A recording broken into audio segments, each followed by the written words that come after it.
This is not just another courtroom case, this is a story that will divide opinions, shake emotions, and force you to confront uncomfortable truths. At the center of it all, a 4-year-old child, a trusted family member, and allegations so disturbing, they tore an entire family apart. But here's where it gets complicated. There's a plea deal, a defendant who maintains innocence, and a courtroom forced to decide between punishment and possibility. Was justice already decided the moment the allegations surfaced? Or is there more beneath the surface? Stay with us, because every testimony, every argument, and every ruling in this case carries weight, and by the end, you'll have to decide for yourself.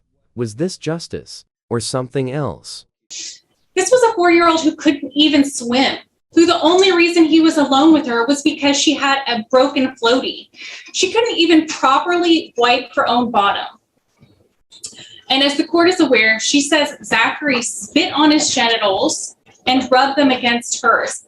How does a 4-year-old even know about something like that? Welcome to the Court of Justice. Calling 2019 CR 8670, State of Texas versus Zachary Warren. Could I have parties announced for the record, please, for the state? Michelle Hayden for the state. For the defense? Robert Mauer for defendant, Your Honor. All right, are you Zachary Warren? I am, Your Honor. All right, you entered a plea in this case. I think someone else did the plea. So you entered a plea on April 19th to the offense of indecency with a child by contact. According to the plea bargain agreement, punishments be assessed at a cap of 12 years. The state is opposed to your applications. Have both parties had a chance to review the PSI report? State? We have, Your Honor. Defense? We have, Your Honor. Any objections? State? No, Your Honor. Defense? No.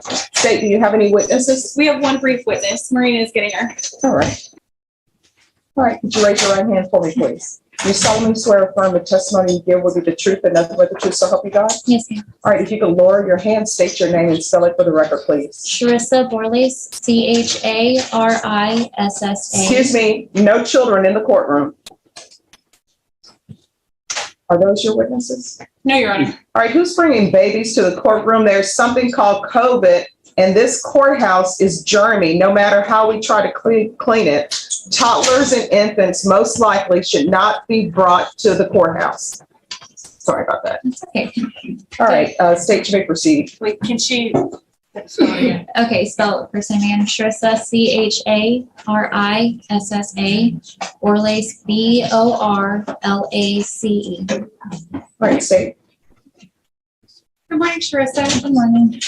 You understand that we're here for sentencing today. Yes. Can you tell the court who Allison Borles is to you? She is my stepdaughter. And who was Zachary Warren to you? He's my brother-in-law. And prior to the incident in June 2017 and the outcry in January 2018, were Allison and Zachary close? Yes. Can you describe their relationship? They got along great. I mean, she loved her uncle so much. And did you trust Zachary? And how did you find out Zachary had molested Allison? She came to me and just started talking about it. She was scared to talk about it. It was the first of the year of 2018. Sorry, I'm a little troubled. And she just told me everything that happened. And how was Allison when she told you this? She was scared. She was worried that she would be in trouble. She didn't really understand that she didn't do anything wrong. And how old was she at the time? Whenever it happened, she was 4. And how was it for you and your family, your husband, finding out something like this had happened? It was a very scary situation. I mean, it's all family together, and that's your daughter that's in here having to keep telling you what had happened. It breaks your heart.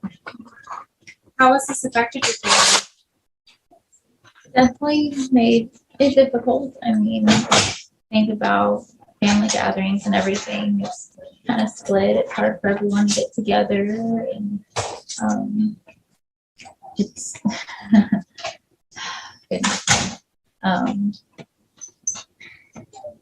it's hard. It's hard for our daughter. It's very hard for her because it feels like she's not fully supported in every way by all family because she's young. She doesn't understand how to see that it's both sides of the family.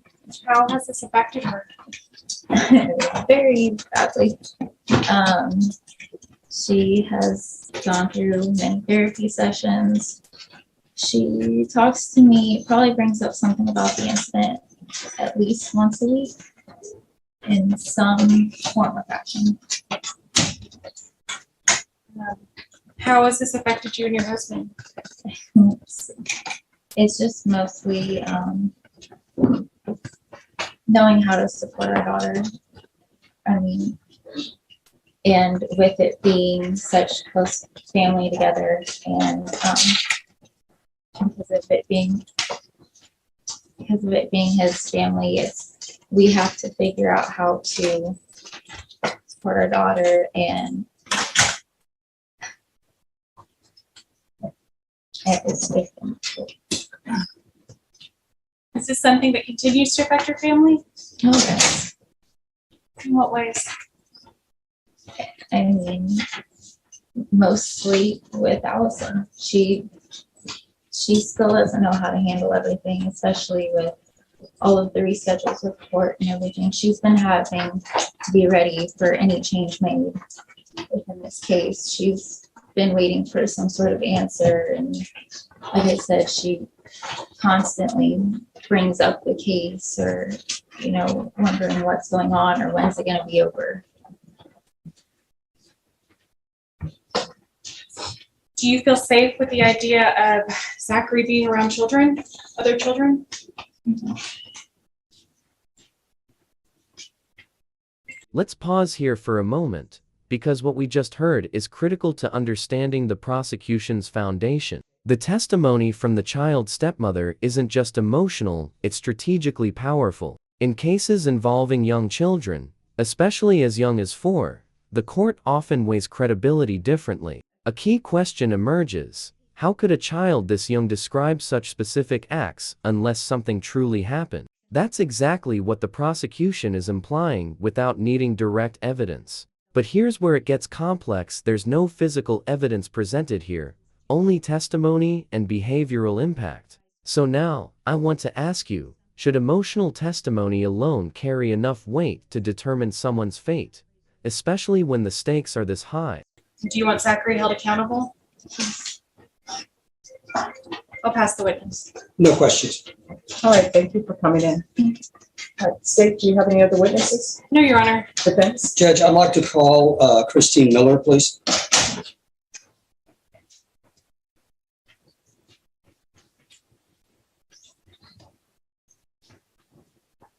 Would you raise your right hand for me, please? Do you solemnly swear or affirm the testimony you give will be the truth and nothing but the truth, so help you God? I do. All right, you can lower your hand if you can state your name for the record, please. Christine Miller, CHRISTINE, MILLE.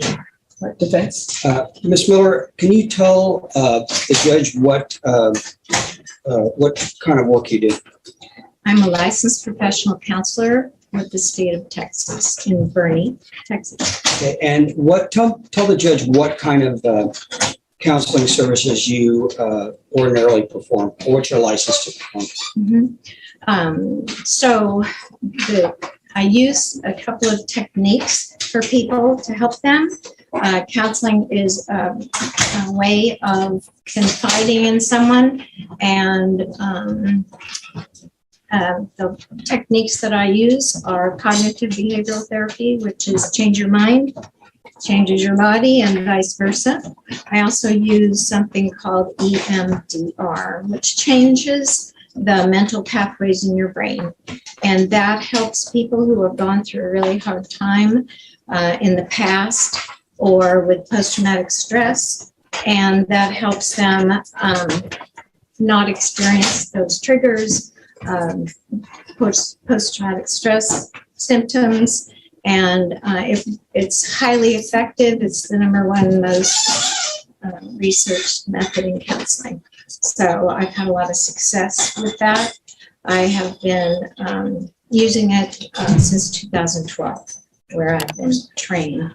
So Technique. let me try to break this down into just a couple questions. So how long have you been licensed as a counselor, you said? Since 2012, fully licensed without being an intern since 2016. In that time, have you worked with other people who have come to you for counseling regarding sex offenses or family violence offenses? Family violence, yes, not specifically sex offenses. Okay, so can you tell the court how you met Zach, and then about the type of treatment and services you provided to Zach? He was referred to me by a previous client, and I have seen him 4 times recently, and it is my opinion that he has been honest with me, forthcoming, explained the situation. I was able to use the techniques that I have described to you on at least 2 of the 4 occasions, and I felt his sincerity and honesty with me and openness. So when you talk about the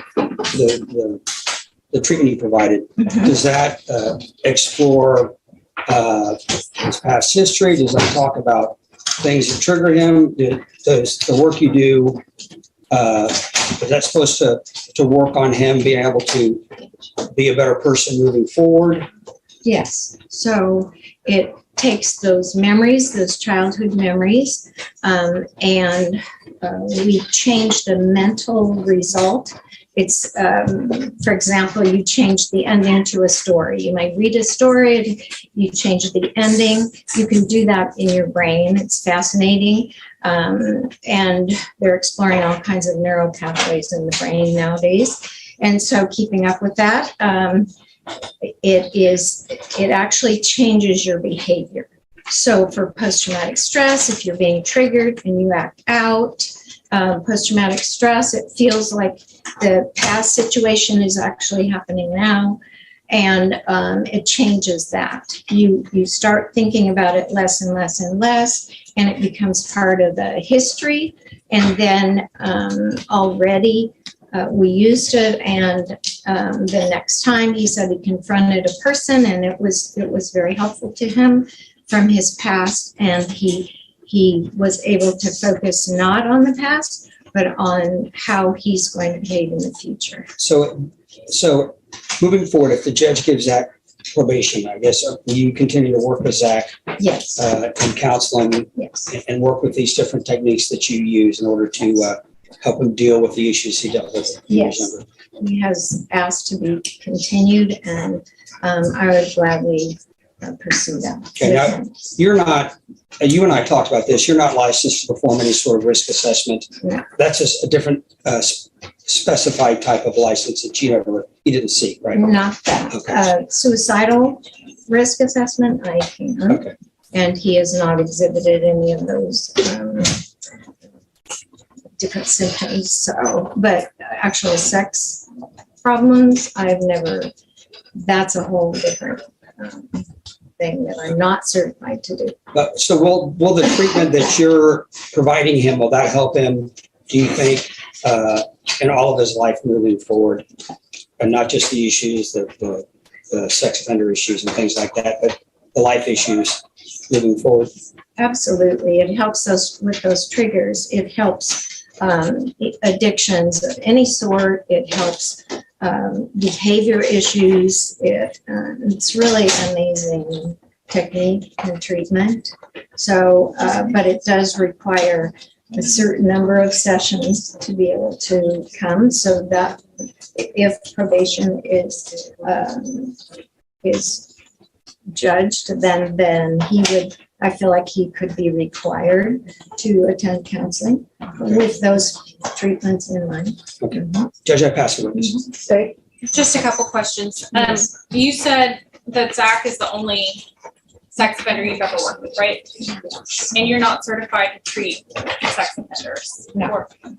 And you said you provided behavioral treatment to him only twice, is that correct? No, well, 2 out of the 4 sessions. Counseling is also in speaking what has happened to you. It has some sort of effect on you so that it eases pain and help. No other questions? I have nothing further. All right, thank you. Defense, call your next witness. Laura Lee Warren.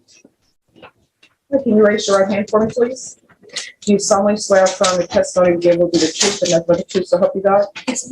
Or you can lower your hand and need you to speak up. Could you state your name and spell it for the record? Okay, my name is Laura Lee Warren, LARALEEWARREN. All right, defense. Ms. Warren, how are you related to Zach? Okay, you can just speak up, okay, because she's got to take down the record. I'm his wife. And you understand we're here today because we're asking the judge to consider Zach's application for deferred adjudication, correct? Yes, sir. And you know what he's charged with, correct? Yes, sir. And he entered a plea in that case, and he's applying for deferred. And one of the issues that is always raised on cases like this is if somebody is granted probation or deferred, there are restrictions on a person's contact with children. Now, you and Zach have you have a 10-year-old, right? Yes, sir. Are you the primary custodian? Yes. And you understand that your duty as a parent is to look out for the best interest of your child, correct? Correct. And are you comfortable with asking the judge if Zach is granted deferred, with Zach being in your house with you and your child? Yes. Okay. And you understand CPS has no qualms about removing a child if they think a mother is not acting in the child's best interest. Okay. And how long have you and Zach been together? About on and off 5 years. I mean, I've known him for 5 years. So, And have you seen Zach exhibit any sort of behavior that would give you any concerns about Zach being around your child? And if the judge does grant Zach's application for deferred, are you willing to participate in a chaperone program? yes. And you and I talked about that, right? It would be a requirement for Zach to be around your child if the court granted that.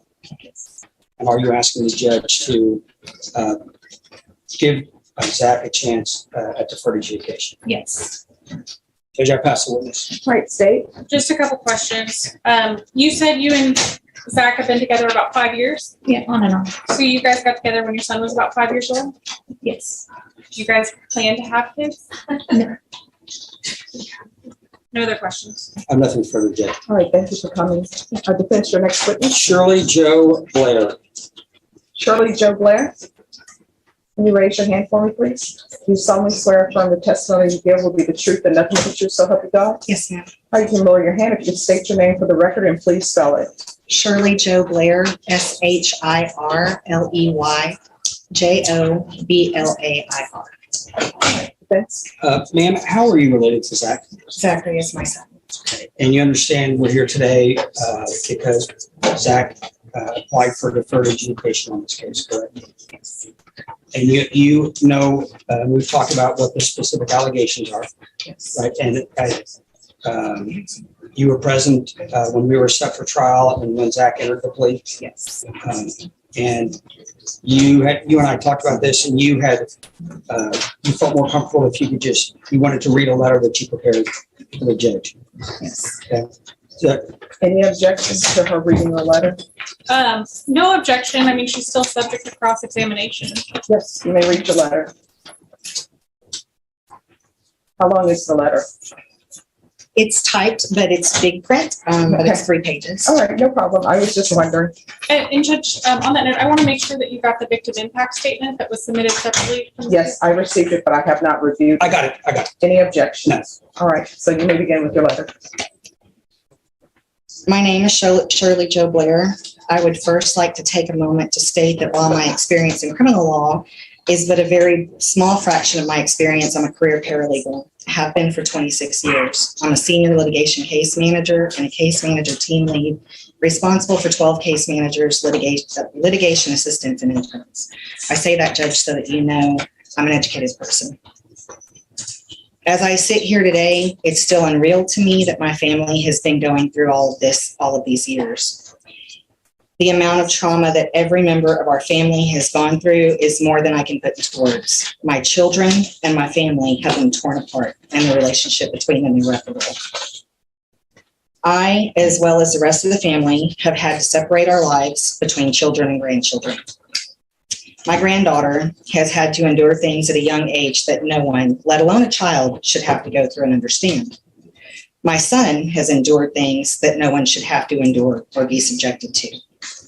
There are no winners here today, at least not for my family. It is impossible to sum up all of the things that I feel that should be heard here today, so please bear with me as I'm going to try to best highlight the things I feel most important to say. I was blessed with 3 sons, Zachary being my youngest, and I need to tell you a little bit about him because as he sits here today in front of you, you see only the charges that have been brought against him.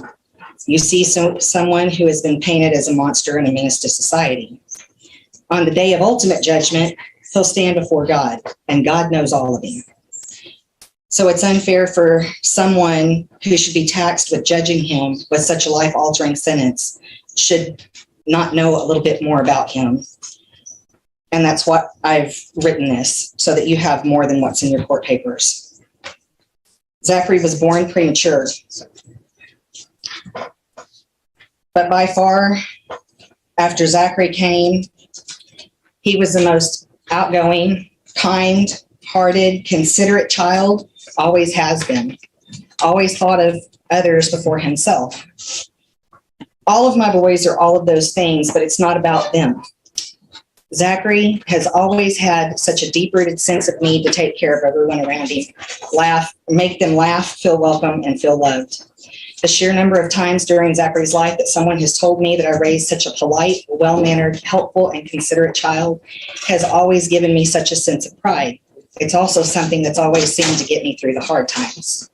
See, 2 of my 3 sons, Zachary and Trevor, were diagnosed at a young age, first with ADHD and then bipolar disorder. So not every day was a walk in the park. There were depressive and angry days where he felt no one loved him and life was unfair, and there were manic days where he was the happiest person on the planet. At his core, though, Zachary is and always has been that sweet, loving, funny, considerate person that even his oldest brother, Colton, father of my granddaughter, the absolute joy of my life, who is the focus of these charges, would have to say was true. Zachary is a product of a broken home. At the age of 5, Zachary's father abandoned us and left me with 3 young boys to figure out how to take care of alone. I was a sole provider most of their lives because their father, who is also bipolar, couldn't keep a job most of the time and was in and out of jail.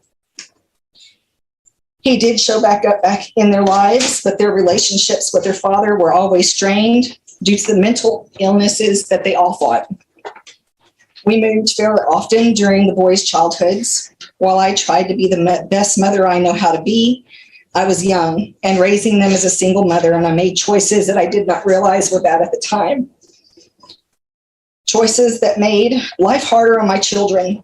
Choices that led my children to go through things I was unaware of until their adulthoods. I knew my children had not had the easiest of childhoods, but they sheltered me from many things that I should have protected them from. Here again, we see the kindness and consideration all of my boys possess. On September 26, 2012, God blessed my family with the most beautiful ray of sunshine, Allison Louise. This little girl changed our lives. If you have children, you know that the love you feel for them the moment they're placed in your arms makes your heart feel so full it could almost burst. If you have grandchildren, you know the moment that grandchild is placed in your arms that you only thought you knew what love was.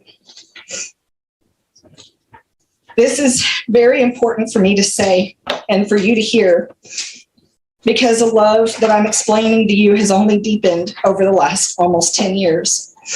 I lived next door to my oldest son, Colton, and Shyla, Allison's mother, when Allison was born. I was lucky enough to see her every day, as was Zachary. I spent almost every day with Allison for the first 3 years of her life. She lived with me for almost 2.5 of those 3 years. She is more than my grandchild. She's the daughter I never had. The bond that I have with that child goes beyond my comprehension. I can tell you that I would wager money that there is no greater love on this earth than the love I have for her. The love that Zachary had for Allison was also very deep. Allison and Zachary bonded from the beginning. Zachary would beg to hold her, feed her, laugh, and play with her. He would rock her to sleep, help teach her to walk and talk. The two of them were inseparable. In a crowded room, Allison would choose Zachary to hold her over even her parents. When the allegations of these charges occurred, Zachary would have been just about 20 years old and Allison almost 5. It was almost a year after the allegations of the charges were filed, and Zachary was arrested on charges that could very well be considered one of the most strictly punishable charges in our judicial system. To make matters worse, through no fault of his own or this court's, COVID has further delayed this whole situation, causing it to go on far longer than it should have. I'm not sure if anyone can imagine the pain and suffering that he went through during the first year, not knowing what would come of all of this. Then he spent the remainder of these years strapped with an ankle monitor. Anyone facing charges like this is bound to carry a heavy burden. Imagine carrying that burden being someone who suffers from bipolar disorder. The hell of it all has been a lot all of the time, and almost unbearable at times to watch a child go through. Over the years, as this has gone on, Zachary has worked hard to try to have a normal life. He's a loving husband and stepfather to a child whose father passed away when he was very young. He's found peace through prayers and relationships he has formed with members of the church. He has a good job and supports his family. He's shown up during inclement weather in the middle of the night and on the weekends to fix things for his grandparents. He's taken in friends in their time of need to help them get back on their feet. Zachary has worked very hard to have a better life, and Zachary always puts others before himself. I know that plenty of mothers have sat here before you and pled for mercy for their child. I realize that in a sense I'm no different than any other mother who comes up on your docket. What I hope is that a glimpse into Zachary's life I've provided has successfully conveyed that Zachary is not just the charges before you. He's a young man who has suffered in life, a young man who has worked to better his life, the life of his little family, and a young man who is caring and compassionate, and not just a common criminal you may be accustomed to seeing in your courtroom every day. I hope also that you will see that I am not just another mother. I am the grandmother to the child in question. The grandmother who is very much still a part of this little girl's life and who wants nothing more than to erase the last 5 years from ever having been experienced, for her sake and for Zachary's. I'm someone who can sit here before you today and tell you that I do not believe that my son is a threat to any child, that an allegation like this will never be made against him again. I'm sitting here today asking you to take into consideration the fact that the man you are judging today could benefit and has already benefited from counseling.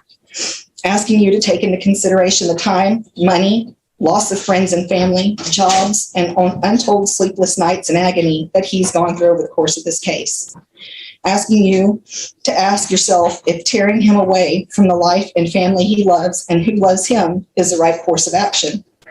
Asking you to believe that Zachary has a support system of not only family members, but members of the church who want to help him build a better life and be the best version of himself.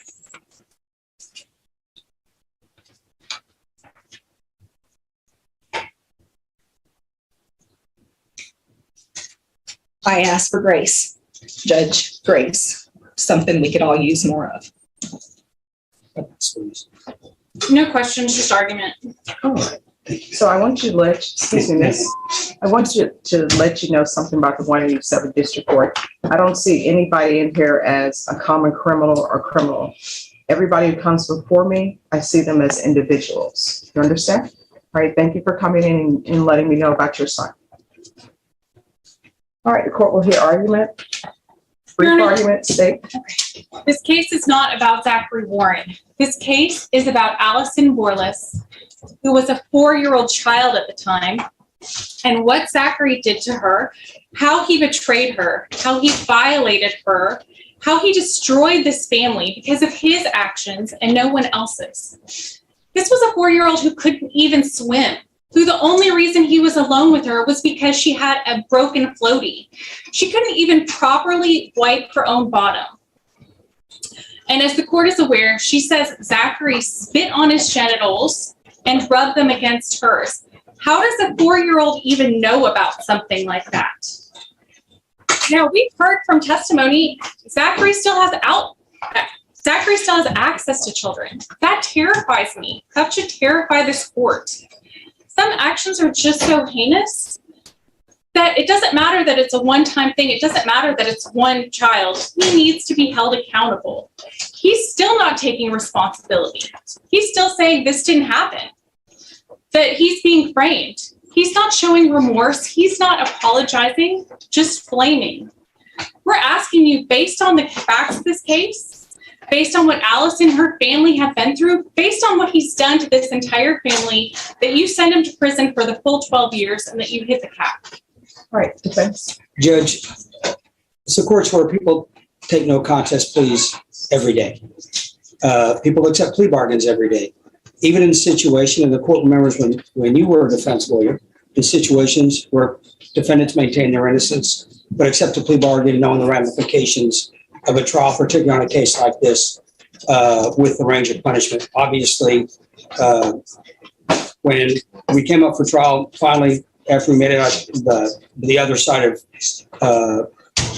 COVID, the state understood the nature of their case just like I did, which is how we arrived at the plea bargain. At the time the plea bargain was accepted, Zach and I and his mother and the lawyer that she works for was here as well. And they sat down. I talked to them about the plea bargain and what the options were. And this was the decision that was made. And so I tell people I'm not going to put you on the stand to have you lie or make you say something that's untrue. Zach still stands by his plea.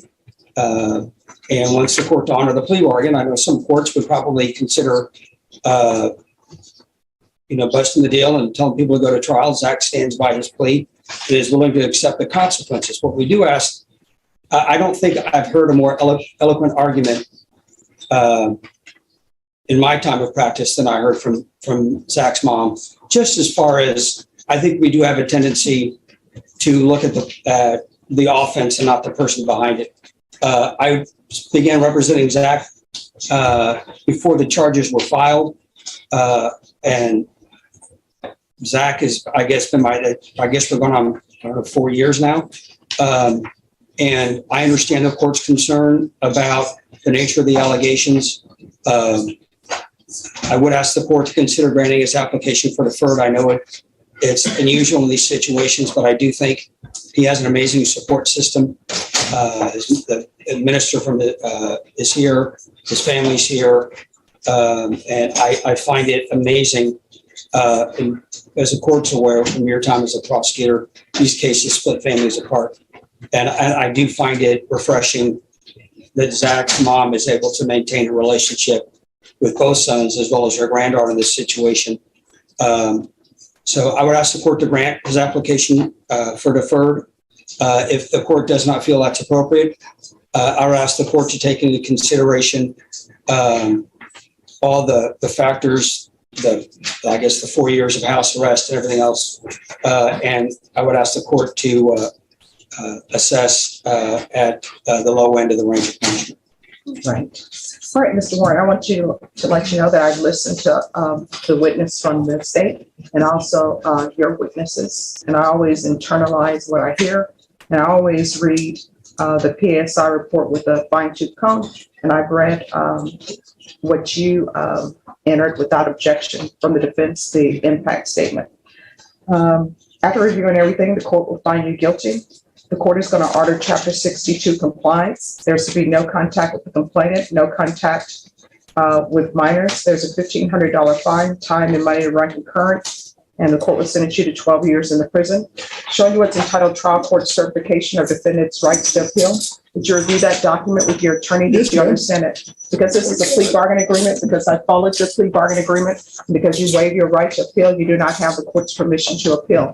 Because this is a felony conviction, you're not allowed to own or possess any weapons or ammunition. Do you understand? Yes, ma'am. This case leaves us with some heavy and deeply uncomfortable realities. On one side, a young child whose life was permanently altered, whose trauma continues through therapy and unanswered questions. On the other, a defendant who accepted a plea deal yet maintained his innocence, supported by family members who painted a very different picture of who he is. Legally, the judge followed the plea agreement 12 years, no appeal, strict conditions. But emotionally and ethically, cases like this never feel fully resolved. They raise bigger questions about trust, family dynamics, and how the justice system balances evidence with impact. So now, it's your turn. What do you think? Was this the right outcome? If you found this case as shocking as we did, make sure to hit that like button, share your thoughts in the comments, and don't forget to subscribe for more jaw-dropping courtroom breakdowns.